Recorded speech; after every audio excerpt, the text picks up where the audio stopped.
실제 25년 6월 성공 사례입니다. 서울의 한 골목, 낡고 오래된 주택이 있었습니다. 좁고 막힌 골목 안쪽, 소형차 한 대가 겨우 들어갈 수 있는 답답한 자리, 게다가 경사까지 있어서 배달조차 힘든 곳이었죠. 대부분의 사람들은 이런 집을 보면 그냥 지나갑니다. 하지만 이 영상을 보시고 시선을 조금만 달리한다면 이런 집이 바로 40억을 버는 기회인 걸 알게 되실 거예요. 15억 건물을 55억에 매도한 A님처럼 말이죠. 오늘 영상 끝까지 보시고 자산을 5배 이상 점프할 수 있는 눈을 함께 키워보시죠. 먼저 오늘의 주인공 A님은 6호선 한강진역과 이태원역 사이에 있는 오래된 주택을 매수했습니다. 위치를 보시면 바로 여기예요. 여기 한강진역과 이태원역 딱 중간쯤이죠. 그래서 여기는 사실은 역세권이라고 하기에는 조금 애매한 지역입니다. 우리가 골목에서 꽤 자주 볼 수 있는 40년이 넘은 지하 1층부터 지상 2층까지 이뤄진 총 3층짜리의 단독주택입니다. 여기 혹시 보이시나요? 요건데 이게 아쉽게도 정말 좁은 골목 끝에 위치하고 있어서 이렇게 심지어 위로 올라가는 경사 지역입니다. 그래서 로드뷰로 이 골목 사이를 보기가 정말 어려웠어요. 제가 진짜 깡으로 26개의 로드뷰를 모두 클릭한 결과 매수한 시기와 그나마 가장 가까운 2012년 4월 걸로 이렇게 작게 볼 수 있었습니다. 그럼 매수자는 과연 현금 얼마를 주고 샀을까요? 실제 사례를 100% 현실감 있게 다루기 위해서 저 등기부 캐시넛이 다시 돌아왔습니다. 이게 제가 직접 뗀 등기고요. 근저당이 설정되어 있는데 2015년 6월 29일, 이때가 잔금일자죠. 그러니까 이때에 받은 거예요. 10억 8천이네요. 등기를 보시면 채권 최고액이 10억 8천만으로 되어 있습니다. 참고로 여기는 1금융권이 우땡은행인데요. 너무 우리은행이죠? 1금융권은 보통 대출 금액의 120%를 채권 최고액으로 잡습니다. 그래서 예상 대출 금액을 계산해 보면 10억 8천에서 120%를 나눈 9억이 나옵니다. 그러면 15년 4월에 매수, 잔금은 6월에 납부를 하고 15.1억 중에서 9억을 대출받았으니까 매매가의 60%를 대출받았네요. 그렇게 많이 받으신 건 아니죠?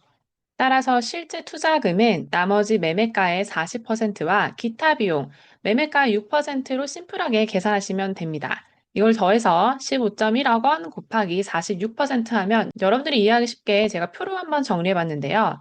자, 매수 가격 15.1억, 기타 비용 6% 거의 1억 좀 되죠?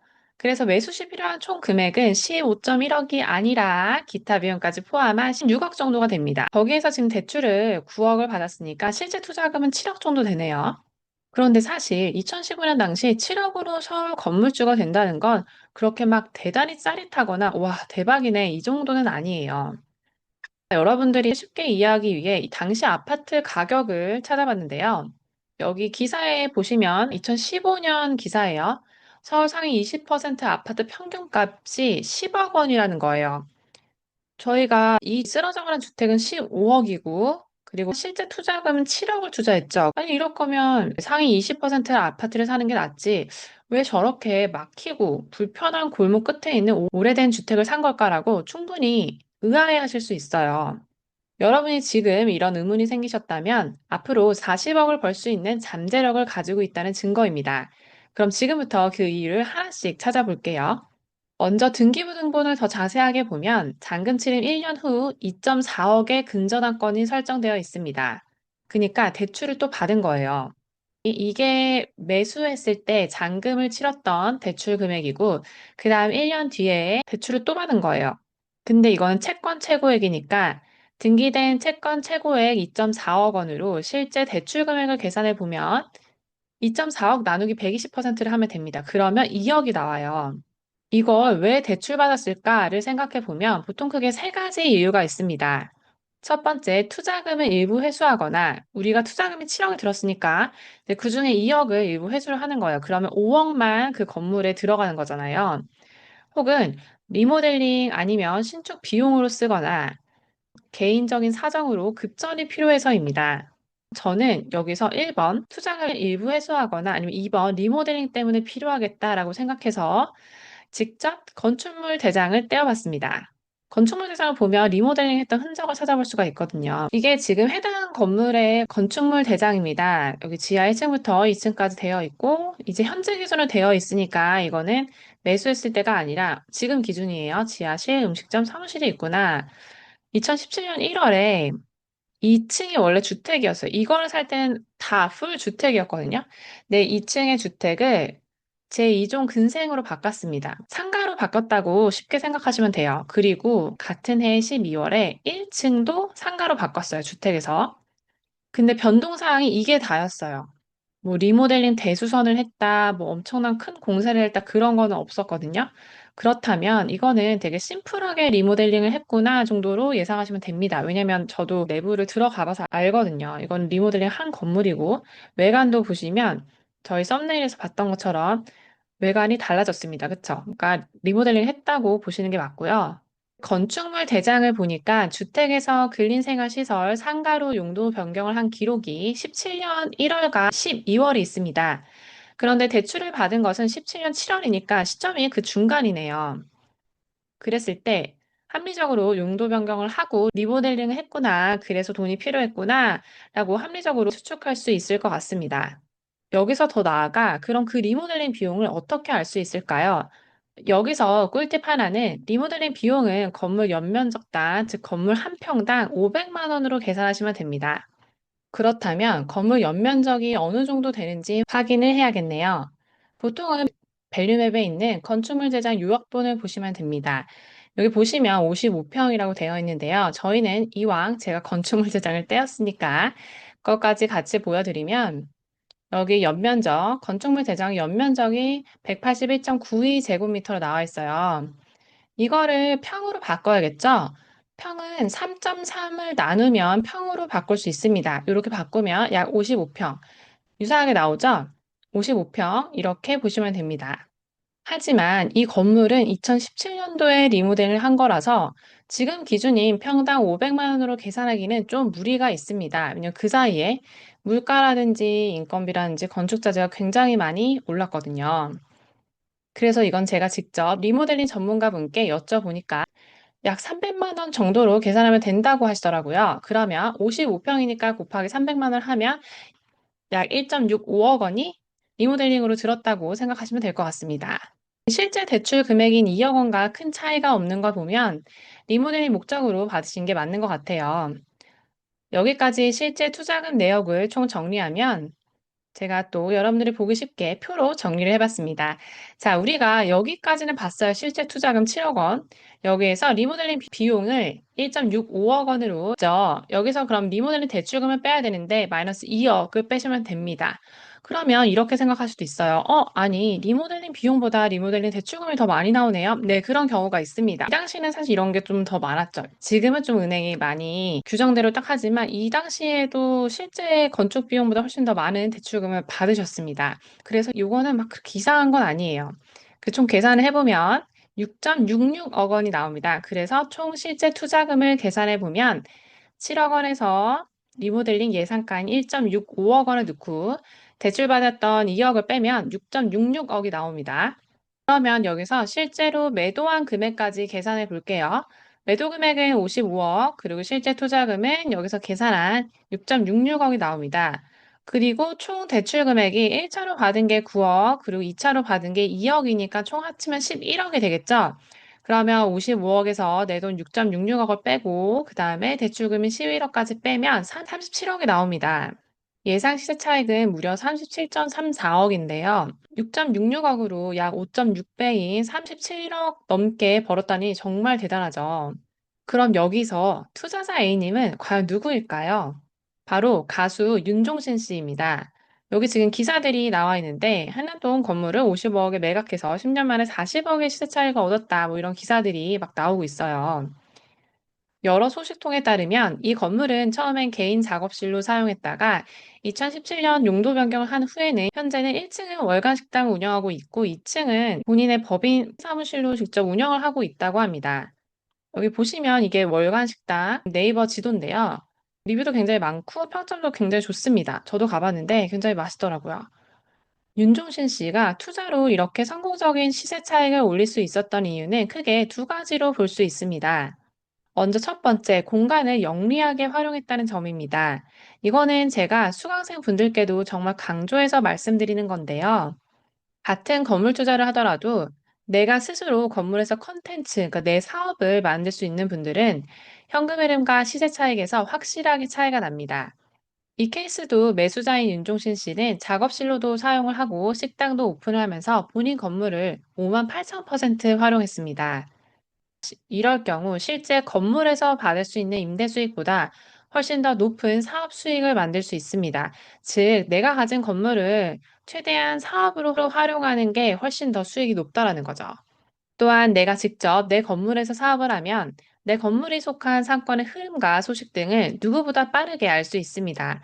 이게 또 건물주 입장에서 엄청난 장점이죠. 그래서 내 건물과 굉장히 먼 위치에 사시는 분들이나 아니면 외국에 계신 분들이 이런 것들을 사실 캐치업하기가 좀 힘들어요. 이렇게 실시간 변하는 것들은 직접 거기서 생활하고 걸어 다니면서 알 수 있는 것들이거든요. 두 번째는 저평가된 지역을 먼저 선점해서 가치가 오를 때까지 잘 보유하고 있었다는 겁니다. 먼저 이곳은 한남동이라는 지역에 폭발적인 힘이 있습니다. 여기 지금 위치를 보시면 이 빨간색 별표로 표시되어 있는 건물이 이제 오늘의 건물이고요. 이렇게 파란색으로 표시된 곳이 한남동 카페거리입니다. 요즘 가장 리딩하는 상권 중에 하나입니다. 한남동은 원래 골목도 되게 좁고 경사가 져 있고 노후주택이 많아서 불편하다는 인식이 강했지만 시간이 지나면서 점차 완전히 달라졌습니다. 사실 한남동 지도를 보시면 입지상은 굉장히 좋아요. 한강이 바로 앞에 있고 뒤에는 남산이 있죠. 그리고 예전부터 군 관련된 높은 고위층 분들이 많이 살았고 그 이후에는 재벌가분들의 고급 주택, 부촌으로도 굉장히 유명했죠. 그래서 한남동은 사실은 좀 빈부격차가 굉장히 심한 곳 중에 하나였습니다. 보통 이제 한남동 하면 입지가 너무 좋다라고 하는데 이제 그건 너무 당연하니까 제외하고 이제 다른 원인들을 알아볼게요. 첫째, 이미 문화 인프라와 시너지를 낼 기반이 있었다는 점입니다. 리움미술관, 현대카드 공연장, 그리고 삼성 블루스퀘어 같은 시설들이 일찌감치 들어서 있었고 맛집으로 유명한 F&B 상권도 자리 잡고 있었습니다. 여기 기사에서도 보시는 것처럼 패션 문화 외식이 시너지를 낼 수 있는 환경이 이미 준비되어 있었던 거죠. 둘째, 연령층이 다양하면서도 경제력이 높은 고객층이 있었다는 점입니다. 20대부터 40대까지 폭넓은 연령대가 모이면서 MZ세대의 트렌드한 소비와 3, 40대의 구매력이 동시에 결합해 객단가가 높은 상권으로 자리 잡았습니다. 셋째, 초고가 주거단지가 바로 옆에 들어섰다는 점입니다. 잠깐 생각났는데 저희 중학교 때 저희 반 친구 중에서 한남동에 사는 친구가 있었어요. 저는 사실은 그때 한남동을 잘 몰랐거든요. 이제 초대를 받아서 막 갔더니 진짜 으리으리한 집이 있는 거예요. 뭐 지금 생각하면 한 뭐 200~300평 되는 부지에 지하 1층부터 뭐 한 3층까지 있었던 미국 드라마에서 봤던 그런 엄청난 집이더라고요. 그래서 저는 그때 깨달았죠. 아, 한남동은 굉장히 좋은 동네구나. 그러니까 그래서 그때부터 그렇게 있었는데 그때는 이제 개별 주택들을 이제 본인들이 멋있게 짓고 보안이 잘 되게 조용하게 지어서 이렇게 살았다면 요즘은 더 나아가 나인원 한남이나 한남 더힐 같이 예전보다는 좀 대형 단지들이 배우 세대로 들어섰죠. 지금 이제 보시는 헤럴드 경제 기사도 나인원 한남이 어떻게 셀럽의 타운이 되었을까 뭐 이런 기사들이 있어요. 재벌 2, 3세 회장님 직결지라는 말이 있죠. 그러니까 제 친한 분도 이제 나인원 한남에 사시는데 처음에 수분양자였어요. 지금도 갖고 계시는데 평 정도 되는 집인데 그래서 와 여기는 점점 너무 좋아지겠다 했는데 마침 이 나인원 한남의 후문 쪽이 카페 거리가 바로 이어져 있습니다. 그래서 제 지인분과 항상 그 카페 거리에 있는 브런치 집이나 뭐 맛있는 집 갔다가 뭐 카페 보고 그다음에 샵이나 갤러리 같은 걸 구경하고 이런 게 이제 코스거든요. 거긴 걸어 다니면서도 구경할 게 많으니까. 그러니까 그런 것들이 요즘 인기가 굉장히 많은 거죠. 성수동이든 한남이든 북촌이든 이렇게 걸어 다니기만 해도 너무 재밌는 그런 동네들이 국내 소비자들뿐만 아니라 저희 우리나라에 놀러 온 관광객분들도 굉장히 좋아하는 상권이 됐습니다. 이 상권은 단순히 힙한 동네가 아니라 부촌 소비력에 의해서 안정적으로 지탱되는 상권으로 성장했습니다. 이게 굉장히 중요하죠. 지금 그런 핫한 브랜드들이 한남동에 계속 플래그십 스토어를 내는 이유 중에 하나입니다. 거기다가 넷째, 앞으로도 여전히 호재가 많다는 점입니다. 현재 한남동 재개발이 꾸준히 진행 중이고 있고요. 지금 지도에서 보시면 여기죠. 한남 대정비 촉진구역이 있고, 그리고 또 지구 단위 계획도 있습니다. 그러니까 이쪽에 예전에 조금 낙후되었다고 했던 곳들인데 이제 다 이제 개발이 될 예정이고요. 그리고 8월 22일쯤 기사가 떴던데 그 한남 뉴타운 옆에 부영부지라고 있어요. 여기 한남 뉴타운 옆에 부영부지. 여기 대상지 빨간색으로 돼 있는 곳이고 나인원 한남 바로 아래에 있습니다. 여기가 원래는 부영이라는 회사가 가지고 있는 부지였는데요. 여기도 지금 서울시가 지구 단위 계획을 준비하고 있다라는 기사가 나왔습니다. 여기까지 하면 한남동이 지금도 좋지만 훨씬 더 성장할 수 있는 가능성이 있는 거죠. 거기다가 핫한 부동산은 다 갖고 있다라는 부동산 콜렉터인 젠틀몬스터가 한남동도 매입을 했죠. 작년에 매입을 했는데 75억 원에 위치는 바로 여기입니다. 초록색으로 표시한. 오늘 다루고 있는 성공사례 건물과 굉장히 가까운 거예요. 이 골목에 조금만 나가면 바로 보이죠. 잠깐 이 기사에 대해서 말씀드리면 내화그룹이 2021년에 여기를 샀어요. 이 부지를. 근데 이게 현금이 좀 필요해서 싸게 젠틀몬스터 모기업에 매도를 했죠. 근데 이런 거를 보면 참 기업도 그렇고 사람도 그렇고 투자를 할 때 가장 중요한 거는 버틸 수 있는가인 것 같아요. 좋은 곳을 사더라도 이렇게 버티지 못하면 결국에는 싸게 매도를 해서 손해를 보게 되잖아요. 첫 번째는 좋은 부동산을 찾는 그런 입지와 이런 가치를 찾는 안목도 중요하지만 이제 두 번째는 그래서 그걸 잘 사서 버틸 수 있는지도 정말 중요한 것 같습니다. 너무 중요해서 잠깐 말씀을 드렸어요. 또한 무신사 창업자가 나인원 옆인 한남동 730번지 부지에 초고급 시니어타운 개발을 추진하면서 이 지역은 앞으로도 더 큰 변화를 앞두고 있습니다. 이제 이게 관련된 기사고요. 위치는 바로 파란색으로 표시한 여기입니다. 그러면 지금 여기가 나인원 한남이고 이쪽이 카페거리인데 오늘 얘기하고 있는 사례는 여기 빨간색 동그라미고요. 그리고 젠틀몬스터에서 지금 개발 중인 곳은 바로 이쪽, 이 코너 건물입니다. 그리고 무신사 창업자가 시니어타운을 개발하고 있는 한남동 730번지는 바로 여기고요. 이 모든 요인들과 호재 덕분에 예전에는 낡고 불편하다고 외면받던 15억 주택이 지금은 누구나 갖고 싶어 하는 글로벌 핫플레이스 한남동의 55억 건물로 바뀐 겁니다. 오늘 영상을 보시고, 결국 이런 거 10년이나 묵혀야 되나? 너무 답답하다라고 생각하실 수 있어요. 특히나 요새는 뭐 단기 안에 어떻게든 성과를 내려고 하는 그런 좀 자극적인 강의들도 굉장히 많으니까요. 하지만 핵심은 무작정 오래 버티는 게 아닙니다. 건물의 외관이 아닌 확실한 지역을 찾아서 먼저 선점하고 엉덩이를 들썩이지 않고 가만히 버티는 것만으로도 시장은 우리 편이 될 거예요. 이게 아무리 열심히 단타 하는 것보다 그냥 진짜 괜찮은 거를 딱 공부해서 사서 가만히 버티면서 이게 거의 6배, 뭐 10배가 뛸 수 있는 거니까 이게 쉽게 자산을 점프할 수 있는 방법입니다. 오늘 사례를 통해 우리가 배운 핵심 포인트 3가지를 정리해 볼게요.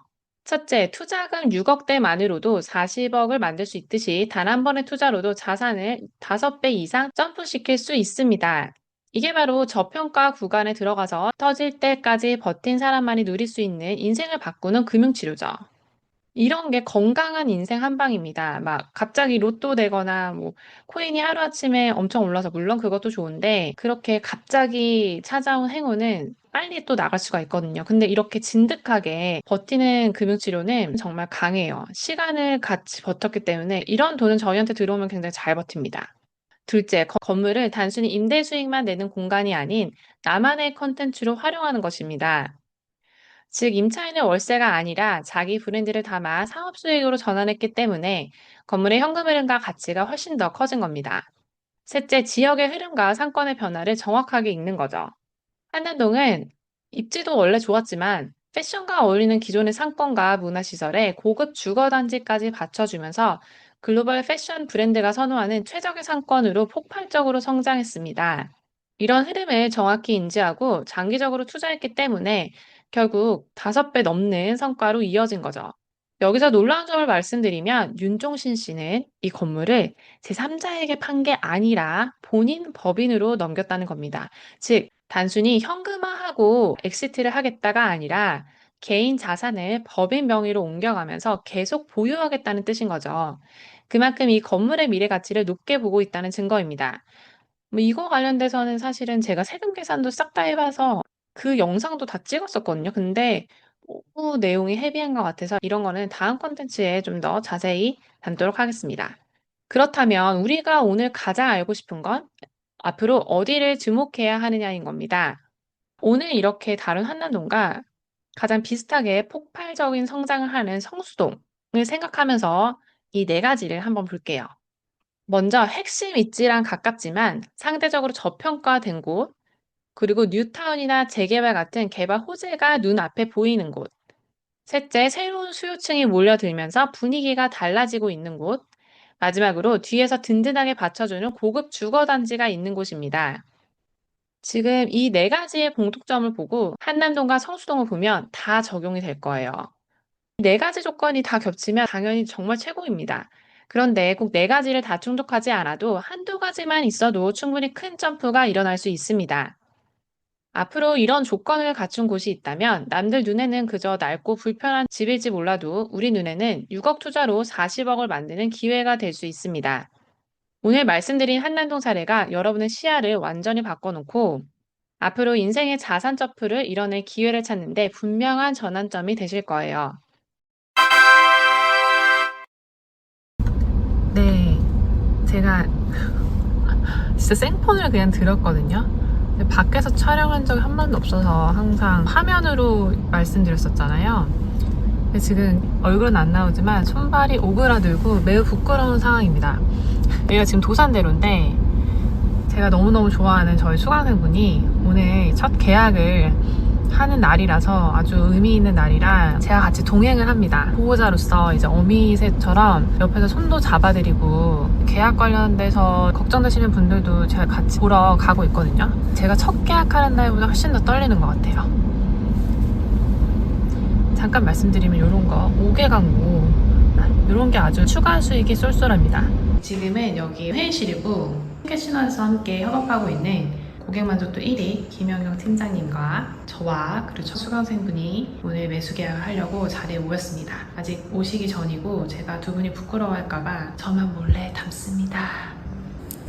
저는 이렇게 컴퓨터로 정리하는 것보다 생각하면서 손으로 정리하는 거 더 좋아해요. 그래서 오늘 계약 관련돼서 수강생분이 이제 알아두셔야 되는 거 그리고 계약이 어떻게 진행되는지 제가 설명을 드리려고 정리했습니다.